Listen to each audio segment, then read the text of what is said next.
Shalom, salam sejahtera. Departemen Bakti Wanita Advent Uni Indonesia Kawasan Barat mempersembahkan Renungan Harian Wanita Kristen 2023 disusun oleh Ibu Ria Sinuraya. Senin 8 Mei dengan judul Perjanjian Keselamatan. Firman Tuhan di dalam Bilangan 25 ayat 12, sebab itu katakanlah, sesungguhnya aku berikan kepadanya perjanjian keselamatan yang daripadaku.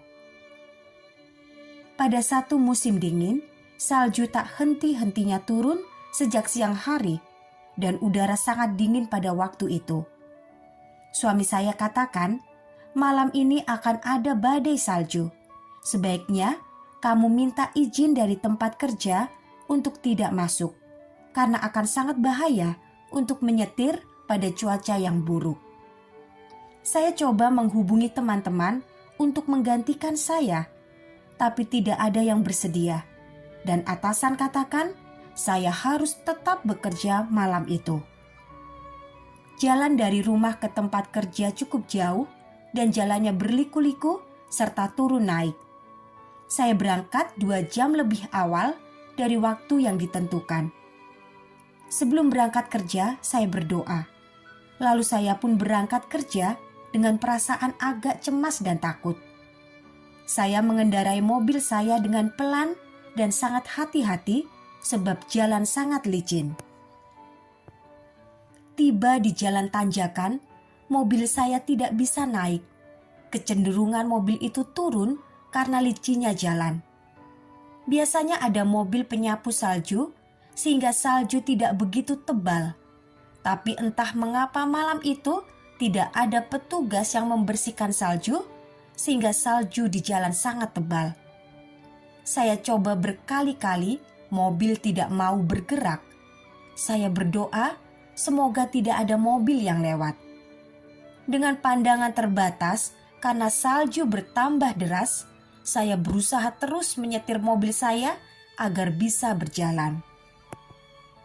Sambil berdoa dan terus berusaha tenang, saya mencoba selama hampir 30 menit. Kemudian saya berhenti sejenak dan berdoa sambil berteriak karena mulai putus asa dan letih. Puji Tuhan, setelah saya selesai berdoa, tiba-tiba mobil saya seperti ada yang mendorong dan akhirnya saya berhasil melewati tanjakan yang tinggi itu dengan baik dan saya tiba di tempat kerja dalam keadaan selamat, walaupun agak terlambat sedikit, tapi rekan kerja saya dapat memahami. Sosok ilahi yang tidak pernah bertindak semena-mena telah berjanji untuk menyelamatkan makhluk ciptaannya dalam keadaan apapun itu. Bisa saat kehidupan di dunia ini, sama seperti kesaksian hari ini. Namun terlebih dari itu, keselamatan untuk memiliki kehidupan abadi bersama Sang Pencipta. Dalam kitab Bilangan pasal 25, terlihat seolah Allah itu kejam, sebab telah membunuh sebanyak 24.000 bangsa Israel yang telah durhaka menyembah Baal Peor melalui tulah. Namun kita harus lihat di baliknya, di mana bila Allah membiarkan mereka tetap durhaka, maka seluruh bangsa itu akan binasa dalam dosa melawan Allah dan tidak akan mewarisi kerajaan surga.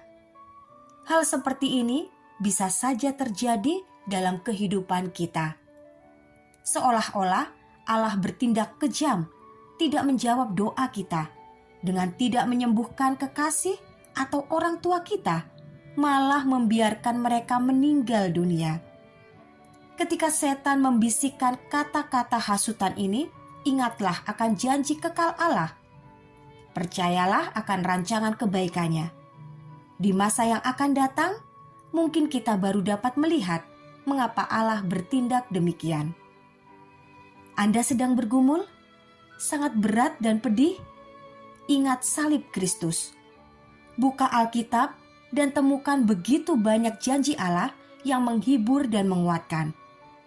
Firman Tuhan di dalam Matius 11 ayat 28, Marilah kepadaku, semua yang letih lesu dan berbeban berat. Aku akan memberikan kelegaan kepadamu. Adalah salah satu dari sekian banyak janji Tuhan. Terimalah dan berpeganglah kepada janjinya, supaya kita tidak berdosa. Mazmur 119 ayat 11. Kiranya Tuhan memberkati kita semua sepanjang hari ini.